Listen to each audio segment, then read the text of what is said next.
Tayo ay hinahamon upang ipahayag ang ating pakikipag-isa sa ating mga kapatid na katatubong mamamayang Pilipino sa kanilang pakikibaka para sa pangangalaga sa kanilang lupang ninuno at pagpapasya sa sarili.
Manalangin po tayo.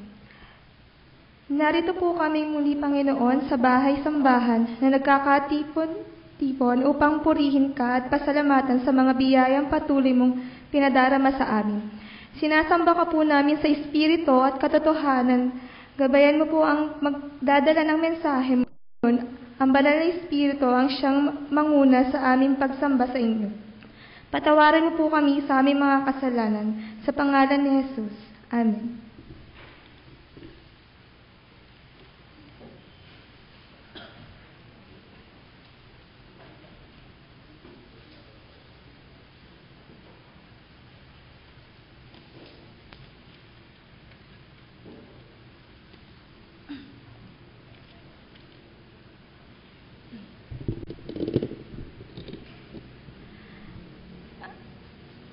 Dumako po tayo sa balita at malasakit. Sa October po, meron pong Indigenous Peoples Month. Noong October 19, UCM Sunday, ang nag-liturgist po nito ay si lay worker Eduardo T. Dalmundo. Kanina po yun. Tapos ako po ang inyo pong lingkod. Tapos ngayon po, ang tatay ko si lay worker Alfredo Abara. Tapos sa October 26, Reformation Sunday, ang magiging liturgist po natin ay si Kapatid Dorcas Dita Diosa. At saka po si Kapatid Bernadette S. Labra. Sa October 31 po, magkakaroon po tayo ng memorial service sa oras po na 5:30 ng hapon. Inaanyayahan po tayo na dumalo sa memorial service sa October 31 po. Sama-sama po natin nalalahanin ang mga mahal nating mga yumao. Inaanyayahan po ang lahat na magdala ng tea candles o yung kandilang lumulutang sa tubig po. Sa October 23-29, may National Correctional Consciousness Week po.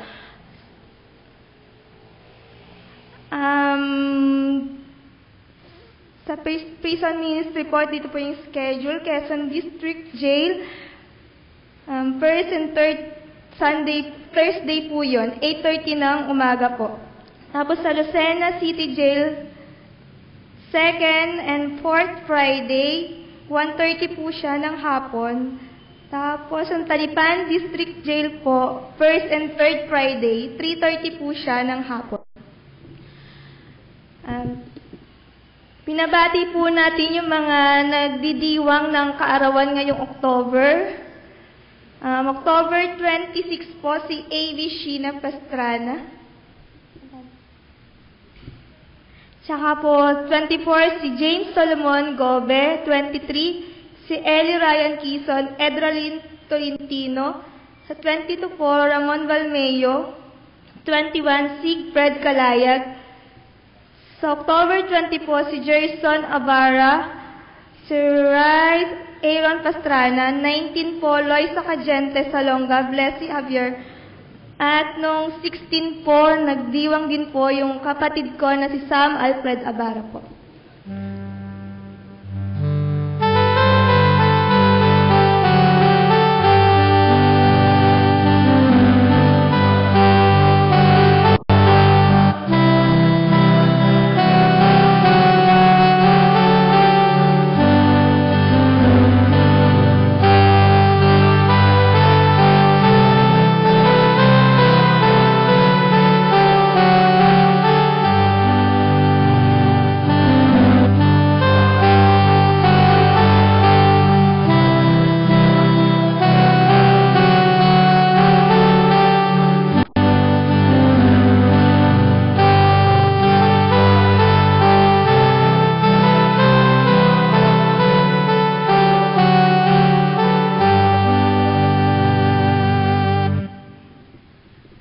Sa prayer meeting po, inaanyayahan po tayong dumalo rin po. Tuwing Wednesday po ito, 5:15 ng hapon.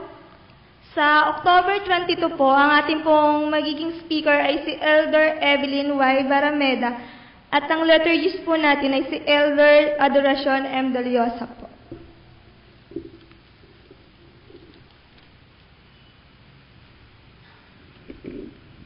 Magandang hapon po sa ating lahat. Patuloy po nating pinapupurihan ng ating Panginoong Jesucristo sa patuloy na pagbibigay sa atin ng isang makahulugan at makabuluhang hapon na kung saan tayo po ay sama-samang magninilay sa linggong ito. Wina-welcome po natin ang ating mga kapatid na ngayon lang natin nakasama at nakapiling sa ating pananambahan. Meron po ba tayong bisita? Wala.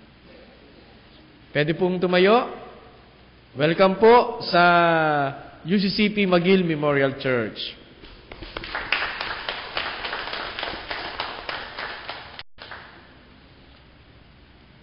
Ganon din po ay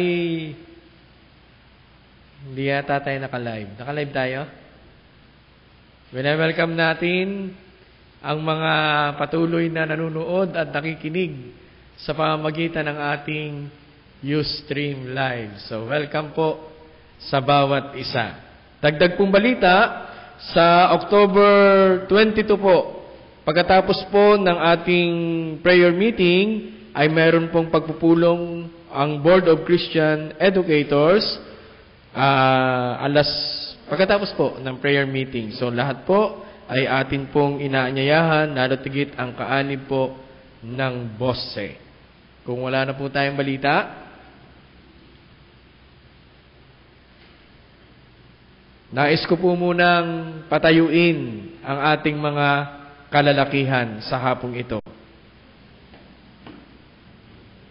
Atin pong, yung pong nasa, yan. Atin po silang palakpakan. Hindi na tayo si Kuya. Yan, tayo. Yan, nakatayo na. Yan. Salamat po. Kaya ako po kayo pinatayo, kami po ay nagpapasalamat sa inyong mga bisig, talento at kakayahan na kami po ay inyong sinasamahan, lalo tigit sa inyong mga ginagawang paglilingkod. Yan. Maraming pong salamat sa ating mga kalalakihan. Meron pa po bang balita? Kung wala na po tayong balita, tunay na ang ating Panginoong Kristo ay nasa ating kalagitnaan sa pamamagitan ng Kanyang banal na Espiritu para tayo'y samahan, alalayan sa ating pagsambang ginagawa. Dahil diyan, tayong lahat ay magsitayo at tayo po'y magbatian sa isa't isa, magmano mga bata sa nakakatanda.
Katulad ni Jesucristo, ang Iglesia ay dapat magpadama ng malasakit sa mga karamdaman, sa mga busabos, sa mga pinagkaitan at mga yagit sa pamayan.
Mga kapatid, ang mga ulap ba ay iyong mautusan na sa lupa ay magbuhos ng malakas na ulan?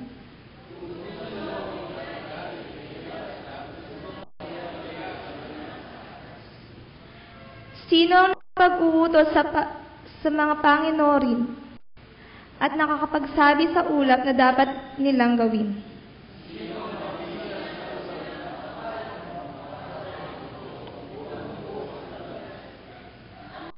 Sa pagsaalabok ay bumasa at pag ito ay natuyo, nagiging matigas na lupa. Purihin ang Panginoon.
Tayo po ay manalangin.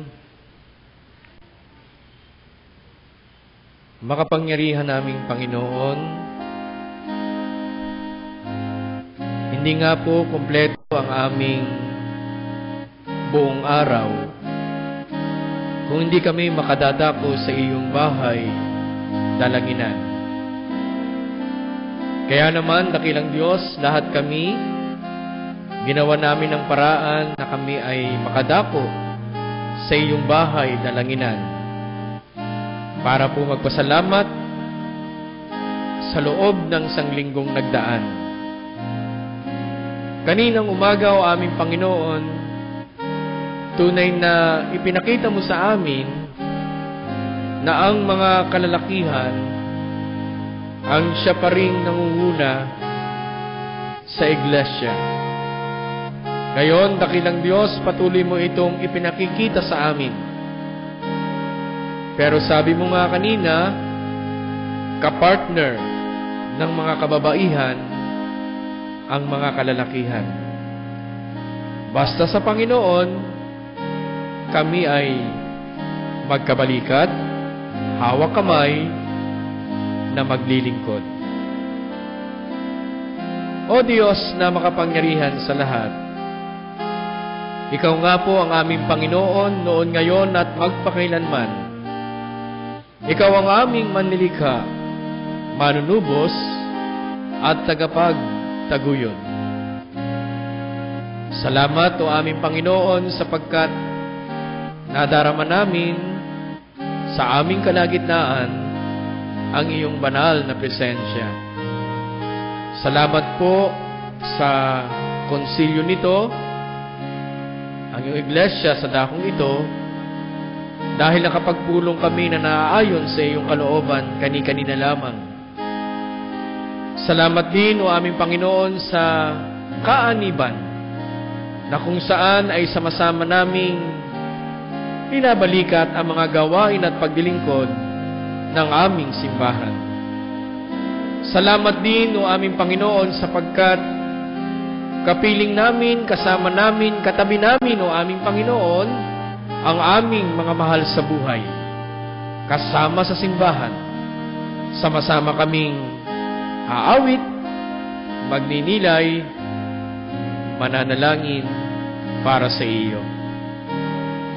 Salamat din o aming Panginoon sapagkat mayroon kaming paaralan na patuloy na ikaw ang siyang nangangalaga.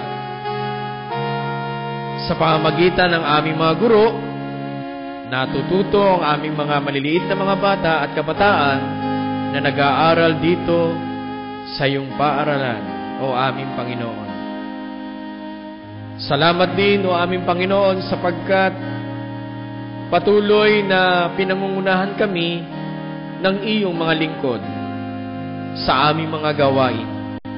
Andyan ang aming mga obispo, ang aming mga conference ministers, mga manggagawang babae at lalaki na patuloy na nagsasaka, hindi lamang sa lugar na ito, sa ibang mga lugar, sa ibang bansa, para patuloy na mga mag-ani na mga mananampalatayang sumusunod at susunod sa iyo, o aming Panginoon. Patuloy din po namin pinagpe-pray, o aming Panginoon, ang mga kalalakihan. Hindi lamang sa aming iglesia, sa mga simbahan na kung saan sila'y mga naglilingkod. Bagamat sa kabila ng sila ang naghahanap buhay sa kanilang mga pamilya, andito sila, andun sila, para po sa paglilingkod. Dinadalangin din namin, dakilang Diyos, ang aming lugar, ang aming bayan, ang aming bansa. Patuloy naming madama, dakilang Diyos, ang pagkakaisa, kasama na ang pag-unlad, o aming Panginoon, ng aming bansa. Maraming salamat, o aming Panginoon. Dahil alam namin, andyan ka, kami pinakikinggan sa aming mga panalangin. Muli, dakilang Diyos, ibinabalik namin sa iyo ang kapurihan. Ito po ang aming samot panalangin sa pangalan ni Jesus. Amen.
Ngunit huwag mong tatalikdan ang mga aral na natutunan mo at matibay na pinananaligan. Yamang kilala mo ang nagturo nito sa iyo. Tayo po ay taus-pusong magsipaghandog.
mga pagpapala at biyaya ng buhay na pinagkakaloob po ninyo sa amin. Maraming salamat po. Narito po ang aming mga handog bilang pagpuri at pasasalamat po sa inyo. Pagpalain mo po ang mga ito at mga anak mong patuloy na tumutugon sa mga ganitong gawain. Sa pangalan ni Jesus. Amen.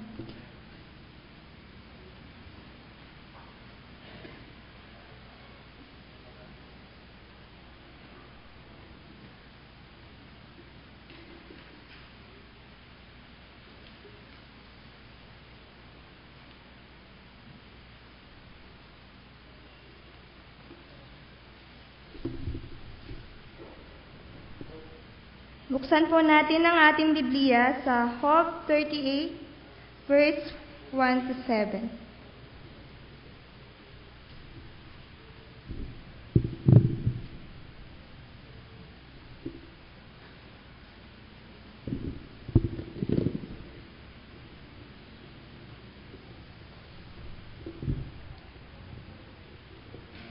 Ang tugon ng Diyos kay Job. Sa gitna na nag-aalim po yung bagyo, ganito ang sinasabi ng Diyos kay Job.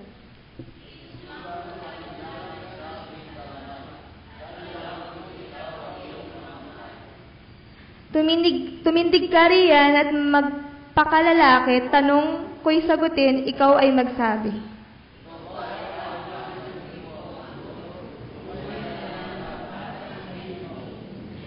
Sino ang nagpasiya tungkol sa lawak nito? Sino ang sumukat? Iya'y di kaila sa iyo.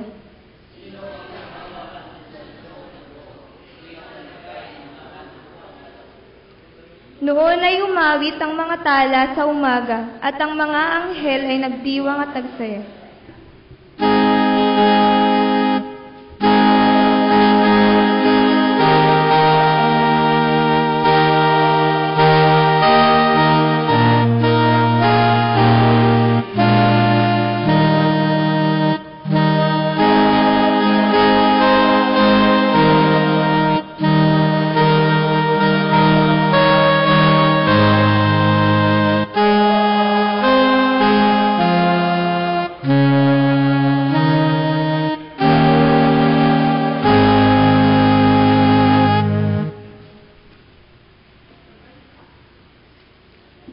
Manatili po tayong nakatayo para sa pagbasa sa ating teksto ngayong hapong ito. Ang teksto po ng ating pagbabadayan ay makikita sa 1 chapter 15 verse 10 to 14. Kung tinutupad ninyo ang aking mga utos, mananatili kayo sa aking pag-ibig. Tulad ko, tinutupad ko ang mga utos ng aking Ama, at ako'y nananatili sa kanyang pag-ibig. Sinabi ko sa inyo ang mga bagay na ito upang makahati kayo sa kagalakan ko, at malubos ang inyong kagalakan. Ito ang aking utos, mag-ibigan kayo, gaya ng pag-ibig ko sa inyo. Walang pag-ibig na higit pa sa pag-ibig ng isang taong nagalay ng kanyang buhay para sa kanyang mga kaibigan. Kayo mga kaibigan ko, kung tinutupad ninyo ang mga utos ko, pinagpala tayo ng Diyos sa pagkabasa at pagkarinig ng kanyang banal na salita.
Magandang hapon po sa ating lahat.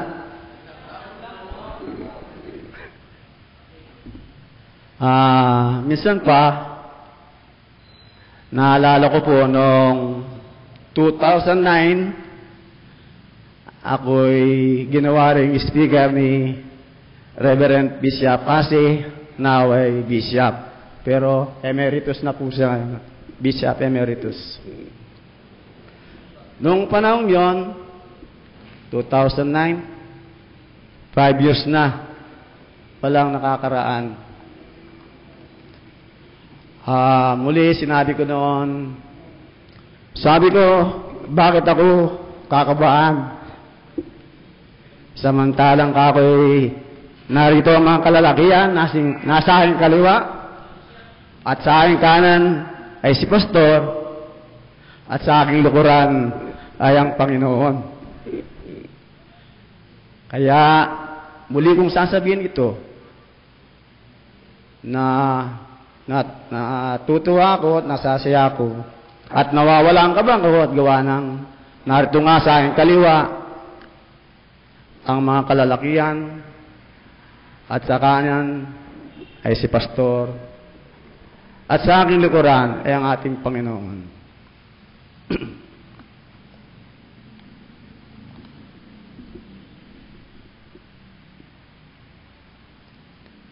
Meron pong isang pastor na nakumbida at siya ay nakumbida sa isang local church at ito daw ay marunong, magaling. At nang siya magsalita at nang makatapos magsalita, sabi ng isa ay, kapatid, anong masasabi mo sa ating banawin tagapagsalita? Ang sabi ng tinanong, more wind, no rain. Puro ulan, walang hangin. Tayo'y manalangin. Mapagpalang Diyos sa aming Panginoon, gabayan mo po ako sa aming pagsasalita. Ang banal mong Espiritu, ang siyang umalalay sa akin, sa pangalan ni Jesus. Amen. Ang aking pong mensahe ngayon, ang mensahe ng Diyos sa atin ngayon ay pinagamatan ko pong dapat ang Kristiyano ay masunurin kay Kristo dahil tayo ay lingkod ni Kristo. Mga kapatid, mga kalalakihan, tayo ay pinili ng Diyos. Hindi tayo ang pumili sa Kanya. Kaya dapat tayong sumunod sa Kanya. Gawin ang mga Kanyang banal na kalooban sapagkat napakadakila ng Kanyang pag-ibig. Ngayon, nalalapit na naman ang Pasko. Marami na naman tayong maririnig ng mga mensahe tungkol sa pag-ibig ng Diyos sa tao. Siya ay nagkatawang tao, hinubad niya ang kanyang pagka-Diyos upang iligtas ang tao. Ang Panginoong Jesucristo namatay dahil sa ating mga kasalanan. Dahil dito, dapat maging masunurin tayo kay Kristo. Dapat siya ang sentro sa ating pananampalataya. Siya ang ating tingnan, siya ang atin, hindi tayo ang mata niya o siya ang ating tingnan para wag tayong maligaw o magkasala. Sa ating paglilingkod, kailangan siya ang maitaas sa atin, hindi tayo, lalo na sa mga gawain sa ating iglesia. Hindi yung kaya tayo nagawa para tayo ay mapuri at huwag tayong magpakitang tao. Huwag sanang mangyari ito sa atin. Ipamuhay si Kristo at siya ang sentro sa ating mga paglilingkod. Yung pong pastor na sinabi ng more wind, no rain, sabi, puro hangin, walang ulan. Ang kanyang itinatanyag ay ang kanyang sarili. Napakahirap po naman ganun. Akala nila, tingin nila sa kanilang sarili, sila ang marunong. Lalo na pag tinitignan yung iba. Sinasabi po dapat si Kristo ang ating pangunahing itinataas sa ating pananampalataya. Merong mag-ina na nagkukwentuhan tungkol sa isang pastor na magaling daw magsalita. Nang matapos na daw itong magsalita, nung maglalakad na yung mag-ina, sabi ng anak sa kanyang ina, "Nanay, sabi mo, magaling magsalita yung pastor na ating panahon, tagapagsalita." Sabi niya, "Oo, magaling yun." Sabi ng bata, "Bakit naiintindihan ko?" Nang marinig ito, komentong ito ng bata doon sa tagapagsalita, sa lahat ng komentong dumating sa akin, ito ang aking nagustuhan. Meron din pong isang preacher na ganun din ang kanyang mga sinasabi tungkol sa Kristo. May nagtanong na uli sa isang kapatid, sabi niya, "Kapatid, anong masasabi mo sa ating tagapagsalita?" Sabi niya, "Wala akong masasabi sa ating tagapagsalita." Nalungkot yung nagtanong. Pero sabi niya, ang meron akong masasabi sa Kristong sinasabi niya. Sa ating pagkilos, sa paggawa ng mabuti para sa Panginoon at sa ating kapwa, sa pagtuturo ng banal na kasulatan, tayo huwag tumigil, lalo natin sipagin, sapagkat ito hindi nawawala ng kabuluhan sa Panginoon. Maraming gawain ng ating iglesia. Nandiyan ang fellowship, may district, may meeting, may seminar, at marami pa. Naway unahin natin ang Panginoon bago ang sarili. Sabi nga sa Mateo, "Seek ye first the kingdom of God and His righteousness, and all these things shall be added unto you." Sinasabi sa Mark 8:35, chapter 8, verse 35, ang nag-aangad na maligtas ang kanyang buhay ay siyang mawawalan ito. Ngunit ang mag-alay ng kanyang buhay, halang-alang sa akin at sa mabuting balita, ay siyang magkakamit niyon.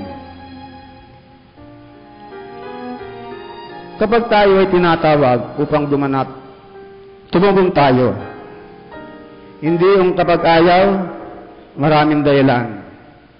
Pero pag gusto naman, may paraan. Maraming pagpapala tayo natatanggap mula sa Diyos. Buhay, kalakasan, kalusugan natin, maging ang ating mga trabaho para matugunan ang ating mga pangailangan sa araw-araw.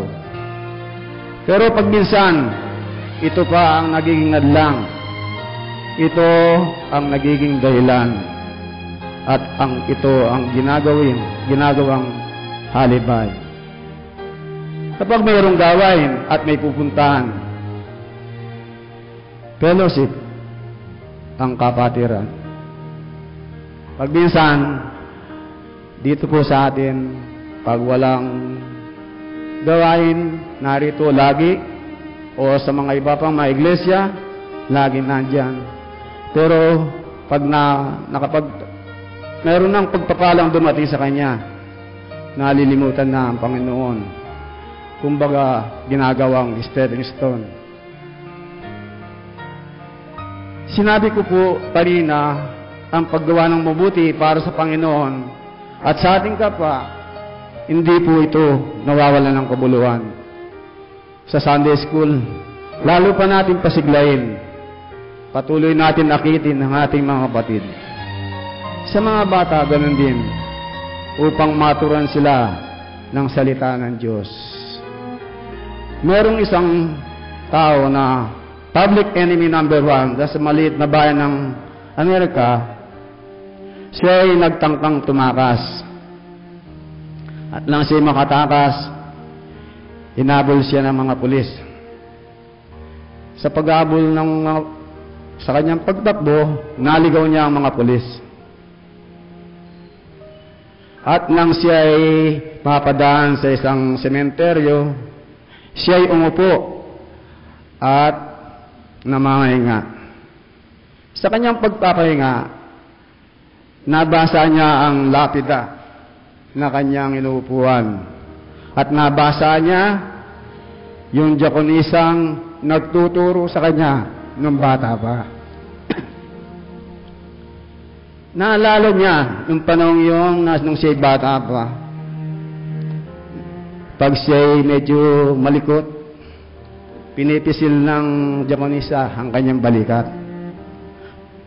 At kapag minsan inaaplos ang batok, ang kanyang ulo, ang likod ng kanyang ulo, ang batok. Naalala niya ito. At nang maalala niya ito, siya ay umagulgol ng hiyak. At lumipas ang mga panahon, siya po ay naging pastor. Yun po ang sinasabi ko na ang gawang mabuti sa Panginoon at sa ating kapwa ay hindi nawawalan ng kabuluhan. Tayo maging tapat at mabuting lingkod ng Panginoon. Sana ito ang ating nagagawa. Maging malinis ang ating mga puso, hindi inisip ang sariling kapakanan, mapagmalasakit at nagtutulungan. At kung tayo magsasalita, huwag tayong nakakasakit ng damdamin, may naon, huwag magalitin. Tayo po ay mga Kristiyano ay bumubuo, hindi nang wawasak. Kaso pag minsan, konting diferensya lang, hindi na nagkakasundo, nagtatalo, ayaw magpatalo. Minsan nagtatampo, ayaw nang pumunta sa simbahan. Yun dahil sa konting bagay lang. Merong isang simbahan na gustong renovation ng isang kapilya. Ito po ay totoong nangyari somewhere in Laguna. Nang magpulong ang konsilyo, sinabi nila, ipa-renovate daw ang kanilang kapilya. Nagkasundo sila. At sa pagkasundo at matapos na ang simbahan ang kapilya, pagkasunduan naman nilang itong papinturahan. At dito na sila nagtalo-talo.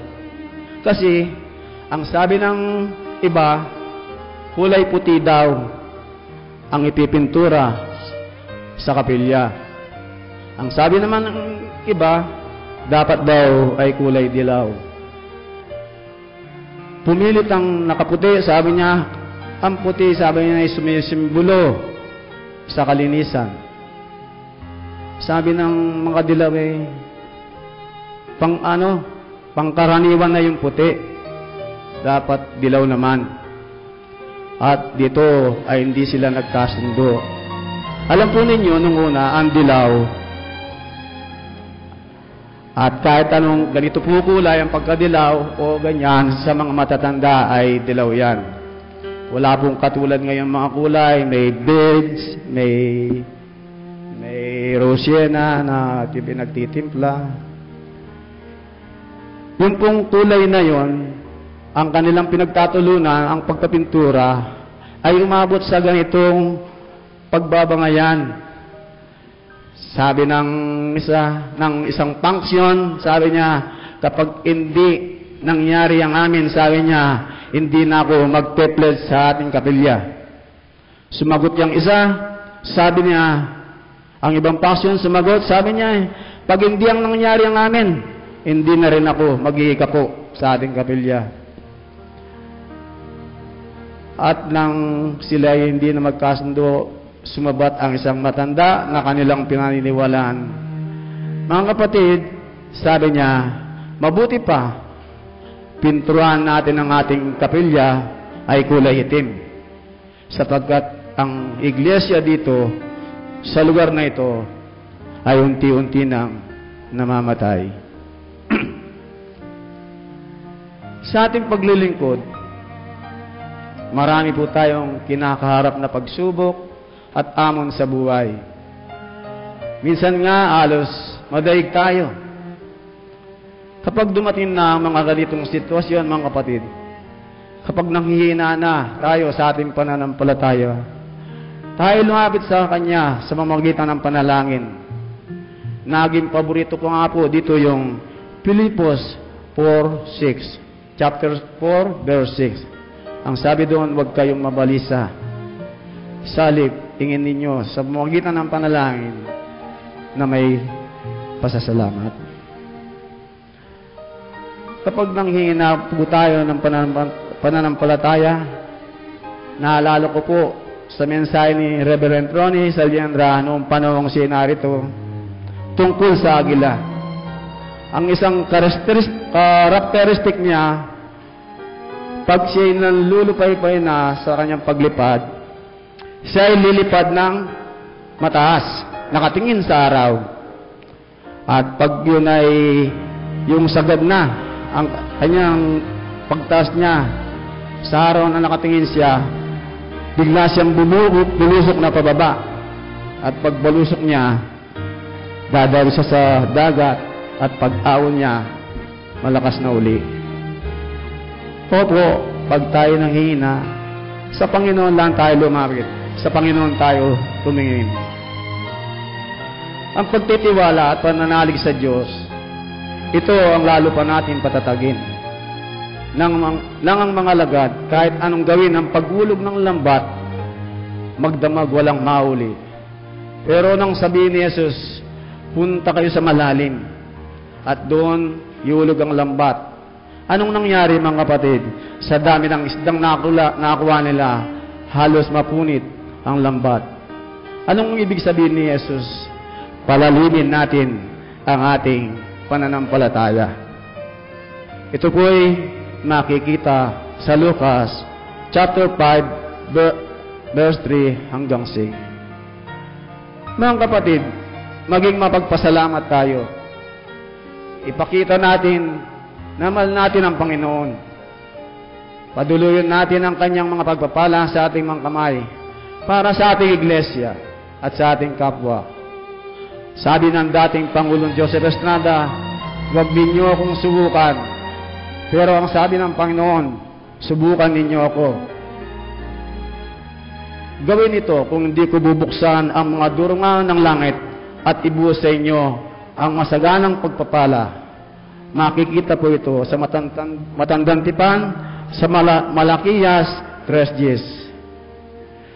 Mga kapatid, kailangan maging masunurin tayong Kristiyano. Dahil tayo ay lingkod ni Kristo. At maging matapat tayo sa Diyos. Kapag dumating na muli ang Panginoon, hindi naman tayo tatanungin kung gaano kalaki o kaliit ang ating nagawa. Kundi sasabihin niya sa atin, halina kayo mga tapat at mabuti kong lingkod. Tayo kaya, tapat at mabuting lingkod ng Panginoon? Kapag dumating muli ang Panginoon, isa kaya tayo kasi sa kanyang sasabihan niyang, halina kayo. O sasabihin niyang, hindi ko kayo nakikilala. Tanong po ito mga kapatid sa ating lahat, na tayo rin ang makakasagot. To God be the glory, sa pangalan ng Ama, ng Anak at ng Espiritu Santo. Amen.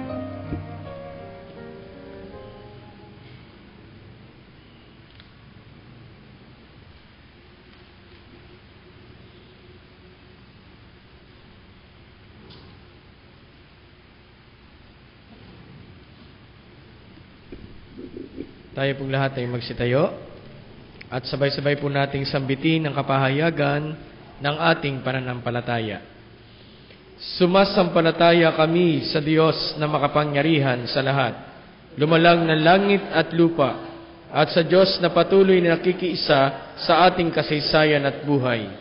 Sa Kanya na nagkatawang tao sa pamamagitan ni Jesucristo, upang ang sanglilika ay magkaroon ng pag-asa at kaayusan, at sa Kanya nakapangyarihan, sa pamamagitan ng banal na Espiritu, upang magsilbing kalakasan ng mga aba at nagdurusa, at kasiglahan sa lahat ng mananampalataya upang magpatotoo ng ganap. Sumasampalataya kami na ang sambahayan ay tinawag at pinabanal ng Diyos upang maging alulod ng Kanyang pag-ibig, kaayusan at kapayapaan sa pamayanan. Ito ay tinawag upang mamuhay ng mapayapa, kasama ng kanyang kapwa at ng sangnilikha, upang magpatotoo para sa kaganapan ng kaharian ng Diyos, na puspos ng pag-ibig at katarungan. Sa isang Diyos Ama, Anak at Banal na Espiritu, kami ay ganap na sumasampalataya. Amen.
O Diyos na makapangyarihan sa lahat, tunay nga po na nadama namin ang iyong pag-ibig sa pamamagitan ng mensahe mo sa amin sa hapong ito, o aming Panginoon. Ang lahat po ng aming narinig ay amin pong babaunin para po sa patuloy naming pagtatatag ng aming pananampalataya, na ang pagmamahal ay galing sa Panginoon, ibinibigay sa bawat isa, ibinabalik sa pamamagitan ng pagmamahal sa kapwa, o aming Panginoon. O Diyos na makapangyarihan sa lahat, natatapos po ang aming pananambahan, o aming Panginoon, kaya naman patuloy po kami nagtatalaga ng aming mga sarili sa iyo lamang. Ang ilan po sa iyong mga anak ay lumapit sa inyong dambana, tiklop-tuhod, nananalangin, o aming Panginoon. Sila po ay nagpapasalamat sa iyong kabutihan na ipinamamalas sa kanila. Salamat din po sa pagsapit sa kaarawan, anibersaryo ng kasal. Salamat po at palaging naririyan ka, o aming Panginoon, para po sila ay alalayan. Hindi lamang dahil sila nagpapasalamat, kung hindi ibinibigay at binibitawan ang salita ng pagmamahal. Gayon din, o aming Panginoon, sila po ay lumapit dahil sila po humihiling ng inyong pag-alalay at ng inyong paggabay sa kanilang pag-aaral, sa kanilang paghahanap buhay, lalo tigit, o aming Panginoon, sa kanilang mga gagawin pa. Itinatalaga nila ito sa iyo, o aming Panginoon. Sila po'y lumapit sapagkat ang ilan sa kanilang mga mahal sa buhay, o sila mismo'y may karamdaman. Sa pangalan ni Jesus na taga Nazaret, ang karamdaman na yaan ay mapaparam. Dahil ikaw, ang dakilang manggagamot, na siyang patuloy na magpapagaling sa aming mga karamdaman. Pisikal man o espiritual man, o aming Panginoon. Maraming pong salamat sa iyong pakikinig sa mga panalangin ng iyong mga anak. Gayon din, o aming Panginoon, ang iyong mga anak na nanatili sa kanilang kinatatayuan, kinauupuan, ang iba'y nanonood sa amin, nakikinig sa amin, o aming Panginoon. Abutin niyo po sila at patuloy na ipadama ang iyong pagmamahal. At alam po namin, dakilang Diyos, na sa bawat tahan ng aming kinabibilangan, andun ka, para kami, dakilang Diyos, ay patuloy na magpuri sa iyong dakilang pangalan. Natatapos nga po ang aming pananambahan, o aming Panginoon. Sa amin pong pag-uwi, ingatan niyo po kami. Lalo tigit, dakilang Diyos, samahan niyo po kami sa aming pamamahinga. At bukas, ipagkaloob sa amin ito ng isang umagang kay ganda na malalakas ang aming lupang katawan, at patuloy kami makapaglingkod sa aming kapwa patungo sa iyo.